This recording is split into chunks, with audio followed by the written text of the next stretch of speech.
such wonderful women. I'm usually in the room where it's just a one-on-one conversation, so now Miss Collier actually has me, I know, but has me here speaking, which is not my normal forte, but I am Dr. Rochelle Collins. I'm a primary care physician right here in Bloomfield. We're about 5 minutes away. And as far as my journey, I grew up in New York, in the Bronx, and also grew up in sort of like a project area, single mother. And so, you know, when you think of some of the strong, you know, women that you have in your life and in your family, my mom was my rock, right? And we pretty much were separated from the rest of my family. We lived in the Bronx, the rest of my family lived in Queens. And she was always, you know, that one person who, you know, education was the mainstay. You have to go to school. I mean, college was sort of a given, you know, that's something that was always instilled in me, you know, just education. So, you know, went from Queens, went to Boston College, and my primary goal was to be in medicine.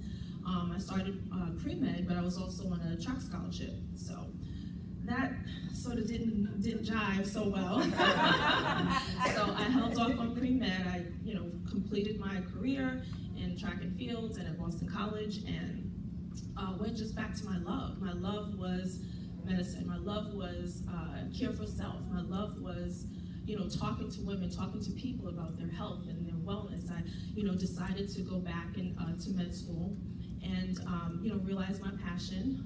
Being a doctor means being a teacher. You know, you're an educator. That's what the definition is. And so, you know, in my one-on-one conversations with women, I think I try also to be that cheerleader. I'm talking to women about their families. I talk to them about, you know, their self-care. I talk to them about, I educate them about chronic medical diseases, about how to prevent those. I mean, the name of my practice is Living Well Primary Care. We focus on prevention, which is our mainstay. I think that, you know, former First Lady Michelle Obama, her book coming out, Becoming Michelle Obama, sort of struck a chord with me too, because one of the comments that she made was, you know, when we talk to children, you know, we ask them, what do you want to be when you grow up? And that sort of sounds more like a finite thing, you know, so you grow up, you know, you've become this, so now what?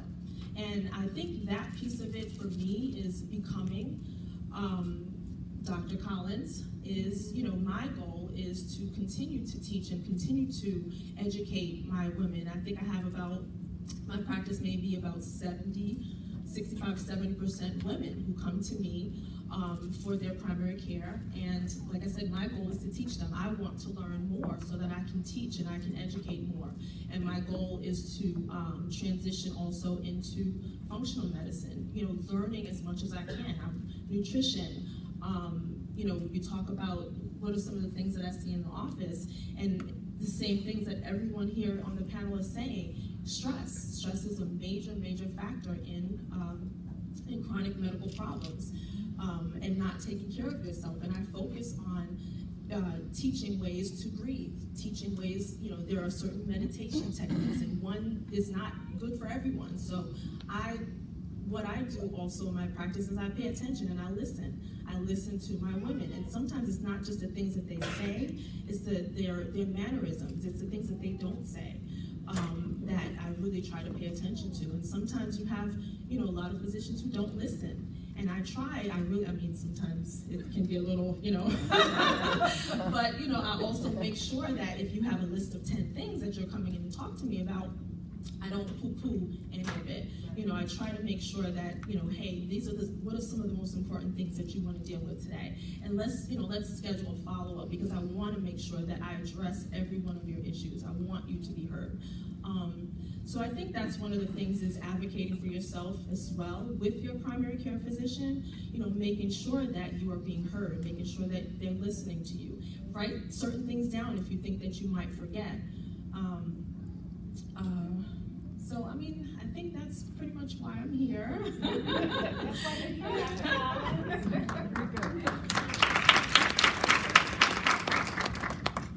Good morning, and thank you, Trita, for inviting me. My name is Dr. Stephanie Bell, and I am also a doctor of education. I feel actually incredibly honored to be with this wonderful, brilliant panel of women and to be with all of you. So my path was actually quite different from everyone else's. I was not influenced by a lot of strong women. I found my women in my life, my mother, my grandmother, to be very secondary to the men in their lives. Really took a very backseat role. I was actually a bad kid in the family. I was the dummy in the family, but hence the doctoral degree. I had to prove to myself that I wasn't a dummy. But basically when I grew up, it was all about grades and education. And if I didn't, and I was the athlete. So if I didn't get if I got a 98, it was like, Stephanie, where are the other 2 points? And that was the way my life worked in my family. So education was very, very important. I was the oldest of three siblings. My brother and sister were both Ivy League graduates. But I was the social one, and ultimately that paid off. So, I went along my path, really, collecting these women around me, these friends, Trita being one of them, who are very strong, who could be that strength around me to support me through all of my journeys. I also married an incredible man whose mother is that strength. And she modeled for him what a woman's role could be in terms of being powerful and strong and a leader. So my husband supported me through my doctoral work, meaning not financially, but emotionally. We had young kids, and he was able to help me to take care of the children when I couldn't, when I was studying, when I was writing my dissertation, when I was doing my research, and I was working full time. He was able to take some of that slack away from me. And growing up, I really didn't know that women worked. I thought you go to college, get married, have kids, play tennis, and do aerobics. So this was all a big shock to me.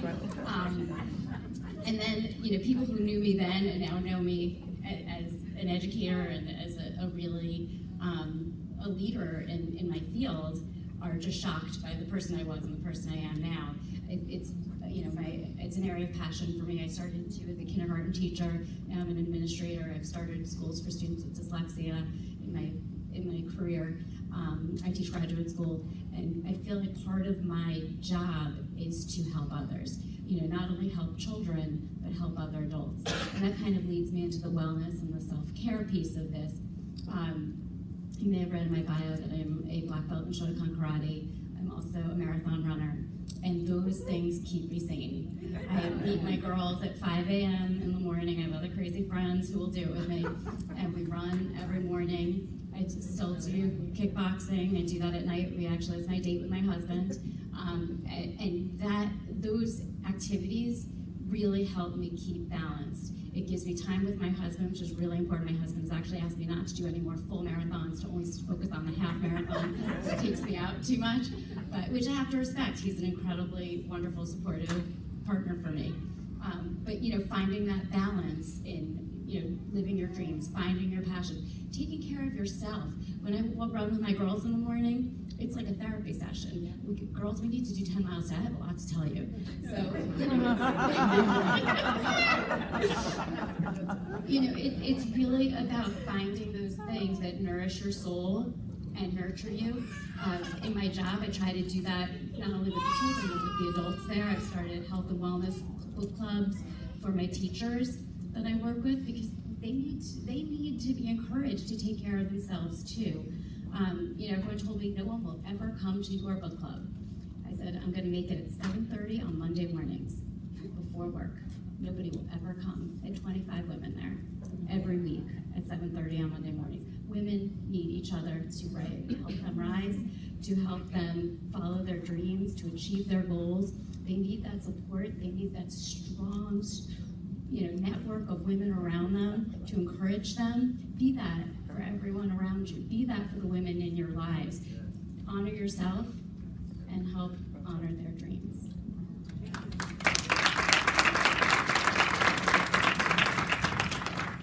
Wow, I'm the last speaker. Wow. What can I say? The wisdom is... So again, I'm super grateful to have been invited to come. I'm just in awe of the presence of everyone here and the accomplishments. It's amazing. So I am a registered dietitian. I've been one for 14 years. And I actually want to tell you the difference between a dietitian and a nutritionist, just so you know. So a dietitian is someone that actually spends time doing an internship and they take a national exam, versus a nutritionist is someone that just may have a master's or may have a bachelor's in education. And there's certain credentialing you have to do as a dietitian versus nutritionist. So you won't get the same information per se from a dietitian that you would from a nutritionist. Okay, just to educate, not that I'm saying I'm but just so you know. A lot of people, I don't think they really know. People just say they're nutritionists and it just doesn't, it flies, but there's a real difference between the two of us. So, I mean, what comes to me about self-care is the answers that we need to take care of ourselves are inside. God has placed inside of us everything that we need. Now, sometimes there's layers on that where maybe sometimes we're in a place where we can't really hear because we have so many distractions going on. So talking about meditation. Meditation is awesome. And it simply can be just taking 5 minutes to just breathe quietly and listen to your own voice. Listen to God's voice inside of you. As a dietitian, I've worked hospital, outpatient, many different things. Now I'm launching my own private practice and I'm moving to Alexandria, Virginia, which is ironic because I've been in Connecticut for about 2 years. And I'm like, I want to partner with a doctor. I really want to work with a doctor. But anyway, God leads you in certain directions. So my opinion about self-care is listening to that voice within. I feel a lot of times when I'm with patients, I'm counseling them, it's mainly just having that healthy relationship with food. I mean, we know we need to eat to nourish ourselves, but why do we eat when we're not hungry? That's the question you need to ask yourself, really. Is it something that I'm trying to deal with and I'm using food to deal with that? Is there other ways I can deal with things that are just bothering me in my life that I don't know how to deal with? And for me personally, I practice what I preach. I sometimes emotionally eat myself, but I recognize that sometimes I need to spend more time with God. I need to pray more. I need to be aware of the divinity that I am and all of us are, and just get back to that place of knowing the truth about who I am. So when I work with patients, I really try to be the advocate and I listen to them. A lot of reflective listening, because again, like I said, the truth is inside of you and I'm just mirroring back to you what you may need to work on for yourself. And then giving advice to help where I can. So I think that I would say that self-care comes from being aware of self and spending more time with self and understanding who you are as you grow. And I forget who said it, it's a journey, right? Like you don't arrive anywhere, you continually go. I mean, I can think of, and I'm looking at this, my journey is paved with victories. I'm just thinking about all the things that have happened in my life that have got me to where I am. It is such a journey. And sometimes it's high, sometimes it's low, but it's all good because it gets you to where you need to be. Okay, so thank you.